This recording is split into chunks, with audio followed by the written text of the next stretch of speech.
अस्सलामुअलैकुम।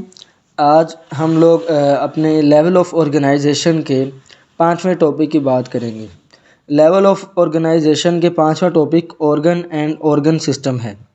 बच्चे, हमने देखा था पिछले टॉपिक के अंदर हमारा टॉपिक था टिश्यू लेवल।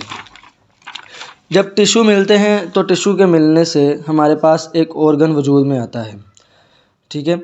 अब ऑर्गन जो है, हमने कहा था कि बहुत सारे सेल जो आपस में एक जैसा काम करते हैं उनके मिलने से टिश्यू बनेगा, और जब बहुत सारे टिश्यू जो एक जैसा काम करते हों वो मिलकर ऑर्गन बनाएंगे। Organ made of tissue having same function, ऐसे टिश्यू से बनेगा जिनका काम एक जैसा हो। अब हार्ट सेल इसकी एग्जांपल है, हार्ट इसकी एग्जांपल है ऑर्गन की, और लंग इसकी एग्जांपल है, और स्टमक है, किडनी है, और बहुत सारी हमारी बॉडी के अंदर ऑर्गन पाए जाते हैं।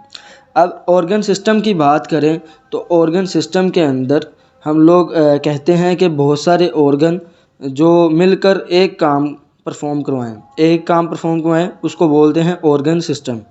ऑर्गन सिस्टम की एग्जांपल यहाँ पर आ जाती हैं डाइजेस्टिव सिस्टम और रेस्पिरेटरी सिस्टम।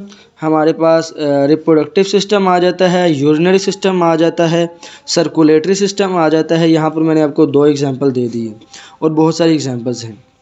अब हम लोग डाइजेस्टिव सिस्टम की एग्जांपल को लेकर आगे चलते हैं। तो ये मैंने एक डायग्राम आपके लिए ड्रा की हुई है। यहाँ पे हम लोग देखते हैं कि डाइजेस्टिव सिस्टम के अंदर हमने खुराक को चबाना है, उसको हज़म करना है, और उसके जो हमारे पास न्यूट्रिएंट्स हैं उनको खून के अंदर भी जज़ब करवाना है। तो ये हम लोग सबसे पहले देखते हैं, हम लोग खुराक को मुंह के अंदर लेके जाते हैं और तीत के ज़रिए से, ये हमारे पास तीत मैंने बनाए हुए हैं, तीत के ज़रिए से हम लोग खुराक को चबाते हैं, यानी इसकी ग्राइंडिंग करवाते हैं। अब आप लोग देखो कि तीत भी एक ऑर्गन है, और उसके बाद टंग जो है वो स्वेलोइंग के लिए काम आती है, यानी उसको निगलने के लिए, खुराक को निगलने के लिए काम आती है। और यहाँ पर सलाइवरी ग्लैंड्स भी होते हैं, उनका मैंने जिक्र अभी नहीं किया। हम लोग ये चैप्टर 8 के अंदर, न्यूट्रिशन वाले चैप्टर के अंदर ये पढ़ेंगे।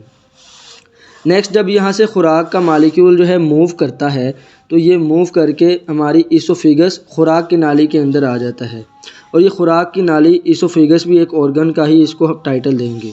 ईसोफिगस से जब खुराक आती है स्टमक के अंदर, बच्चे स्टमक के अंदर बहुत सारे जूसेस खारिज होते हैं, और उन जूस गैस्ट्रिक जूस होते हैं, उनकी वजह से यहाँ पर खुराक के अंदर जो मौजूद प्रोटीन होती है उसकी डाइजेशन होती है।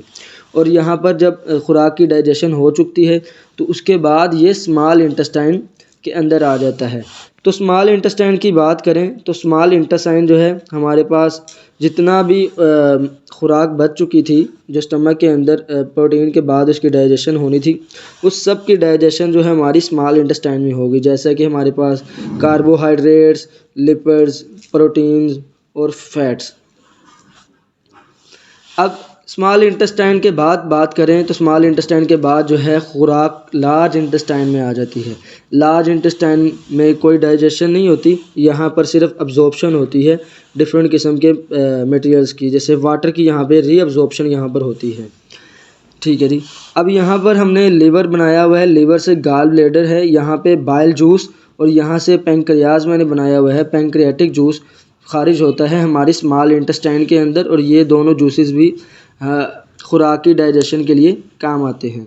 और लास्ट पे ये मैंने अपेंडिक्स बनाई हुई है। अपेंडिक्स ऐसी उंगली नुमा स्ट्रक्चर है जहाँ पर खुराक अगर फंस जाए और यहाँ पर वो स्टे कर ले और यहाँ से बाहर ना निकले तो यहाँ पे इन्फेक्शन कोज हो जाता है।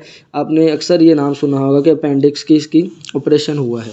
अभी यहाँ से खुराक जो है बाहर निकल आती है एनएस के थ्रू। एनएस जो है हमारी एक्सक्रीशन के लिए यहाँ पे हेल्पफुल है। तो ये हमने जितने भी लेबलिंग पढ़ी है इस डायग्राम के अंदर, ये सारे ऑर्गन थे और ये सारे मिलकर सिर्फ खुराक की डाइजेशन करवा रहे हैं। तो यानी हमने देखा ऑर्गन एंड ऑर्गन सिस्टम के अंदर कि बहुत सारे ऑर्गन जो एक जैसा काम करते हों वो मिलके एक ऑर्गन सिस्टम बनाते हैं। हमने डाइजेस्टिव सिस्टम की एक एग्जांपल यहाँ पर ली थी। शुक्रिया। अब नेक्स्ट आने वाली वीडियोस के अंदर